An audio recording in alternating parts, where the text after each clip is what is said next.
بسم اللہ الرحمن الرحیم۔ میرے محترم دوستو، کبھی آپ نے سوچا ہے کہ اگر رحمت عالم محبوب خدا حضرت محمد مصطفیٰ صلی اللہ علیہ وآلہ وسلم کے چہرہ انور کی ایک جھلک نصیب ہو جائے تو دل پر کیا گزرے گی؟ وہ ہستی جن کے جمال کو دیکھ کر دل محبت سے جھک جائیں، جن کے ذکر سے روح مہک اٹھے اور جن کی سیرت پوری انسانیت کے لیے روشنی بن جائے۔ آئیے آج محبت و عقیدت کے ساتھ جمال مصطفیٰ صلی اللہ علیہ وآلہ وسلم کی ان مبارک اوصاف کی ایک جھلک اپنے دل میں بسائیں جو صحابہ کرام رضی اللہ تعالی عنہ نے بیان فرمائے۔ سر مبارک۔ رسول اکرم صلی اللہ علیہ وآلہ وسلم کا سر مبارک نہایت متناسب اور خوبصورت تھا۔ آپ صلی اللہ علیہ وآلہ وسلم کی ظاہری وجاہت میں ایسی دل آویزی تھی کہ دیکھنے والا بے اختیار آپ کی طرف متوجہ ہو جاتا۔ بال مبارک۔ آپ صلی اللہ علیہ وآلہ وسلم کے بال مبارک نہ بالکل سیدھے تھے اور نہ بہت گھنگریالے، بلکہ قدرے ہمدار اور خوبصورت تھے۔ ان کی سیاہی اور ترتیب آپ صلی اللہ علیہ وآلہ وسلم کے جمال میں مزید اضافہ کرتی تھی۔ زلفوں کی مقدار اور انداز۔ روایت میں آتا ہے کہ کبھی بال مبارک کانوں تک، کبھی نصف کان تک اور کبھی کندھوں کے قریب یا کندھوں تک ہوتے۔ اگر درمیان سے مانگ آسانی سے نکل آتی تو آپ صلی اللہ علیہ وآلہ وسلم مانگ نکال لیتے تھے۔ رنگ مبارک۔ آپ صلی اللہ علیہ وآلہ وسلم کا رنگ مبارک نہایت روشن، شفاف اور چمکدار تھا، جس میں سفید اور سرخی کے ساتھ گندمی حسن کی آمیزش تھی۔ آپ صلی اللہ علیہ وآلہ وسلم کے چہرہ انور کی یہ نورانیت آپ کے جمال کا بے مثال حصہ تھی۔ پیشانی اور ابرو مبارک۔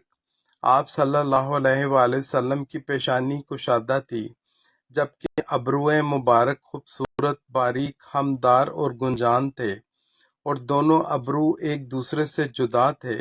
یہ حسن مصطفیٰ صلی اللہ علیہ وآلہ وسلم کی وہ کیفیت تھی جسے دیکھنے والے الفاظ میں مکمل طور پر بیان نہ کر سکتے تھے۔ آنکھیں مبارک۔ آپ صلی اللہ علیہ وآلہ وسلم کی آنکھیں بڑی اور خوبصورت تھیں، پتلیاں سیاہ اور سفیدی میں سرخی کے ڈورے نمایاں تھے۔ آپ صلی اللہ علیہ وآلہ وسلم کی نگاہ میں ایسی وقار، محبت اور تاثیر تھی کہ دلوں پر اثر کیے بغیر نہ رہتی۔ ناک مبارک اور رخسار۔ آپ صلی اللہ علیہ وآلہ وسلم کی ناک مبارک بلندی مائل اور قدرے طویل تھی، جس پر ایک خاص چمک محسوس ہوتی تھی۔ رخسار مبارک متناسب، نرم، ابھرے ہوئے اور سفید سرخی مائل تھے۔ چہرہ انور۔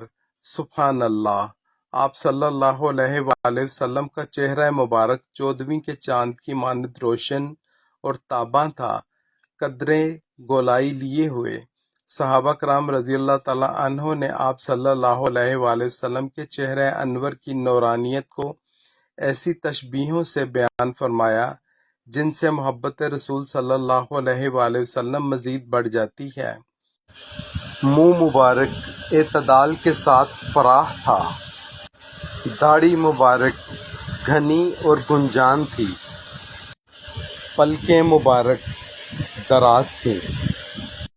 دندان مبارک روشن، چمکدار، دانتوں کے درمیان مناسب فاصلہ تھا۔ آپ صلی اللہ علیہ وآلہ وسلم بہت زیادہ مسکرانے والے تھے۔ جب مسکراتے تو مبارک دانتوں کی خوبصورتی نمایاں ہو جاتی۔ داڑھی اور پلکیں مبارک۔ آپ صلی اللہ علیہ وآلہ وسلم کی داڑھی مبارک گھنی اور گنجان تھی، جبکہ پلکیں مبارک دراز تھیں۔ یہ تمام اوصاف آپ صلی اللہ علیہ وآلہ وسلم کے بے مثال وقار اور جمال کو مزید نمایاں کرتے تھے۔ گردن مبارک۔ آپ صلی اللہ علیہ وآلہ وسلم کی گردن مبارک نہایت خوبصورت اور متناسب تھی، صاف و شفاف اور ایسی نورانی کہ دیکھنے والے کے دل میں محبت و عقیدت کے جذبات بیدار ہو جائیں۔ میرے عزیزو، یہ تو صرف جمال مصطفیٰ صلی اللہ علیہ وآلہ وسلم کی ایک مختصر سی جھلک ہے۔ حقیقت یہ ہے کہ رسول اللہ صلی اللہ علیہ وآلہ وسلم کے ظاہری جمال سے بڑھ کر آپ صلی اللہ علیہ وآلہ وسلم کا اخلاق، کردار، رحمت، شفقت اور سیرت طیبہ ہمارے لیے اصل چراغ ہدایت ہے۔ آئیے صرف آپ صلی اللہ علیہ وآلہ وسلم کے حسن کا تذکرہ نہ کریں، بلکہ آپ صلی اللہ علیہ وآلہ وسلم کی سنت کو اپنی زندگی کا حسن بنائیں۔ آپ صلی اللہ علیہ وآلہ وسلم کی محبت کو اپنے دل کی دولت بنائیں، اور آپ صلی اللہ علیہ وآلہ وسلم کی سیرت کو اپنے کردار کی پہچان بنائیں۔ اگر آپ کے دل میں بھی محبت مصطفیٰ صلی اللہ علیہ وآلہ وسلم کی یہ روشنی جگمگا رہی ہے تو ہمارے چینل کو فالو ضرور کریں، تاکہ ایسی ہی ایمان افروز، روح پرور اور دل کو جگا دینے والی تحریریں اور ویڈیوز آپ تک پہنچتی رہیں۔ اللہ تعالی ہمارے دلوں کو سچی محبت رسول صلی اللہ علیہ وآلہ وسلم سے منور فرمائے، آپ صلی اللہ علیہ وآلہ وسلم کی سنت پر چلنے کی توفیق عطا فرمائے، اور روز قیامت آپ صلی اللہ علیہ وآلہ وسلم کی شفاعت نصیب فرمائے۔ آمین یا رب العالمین۔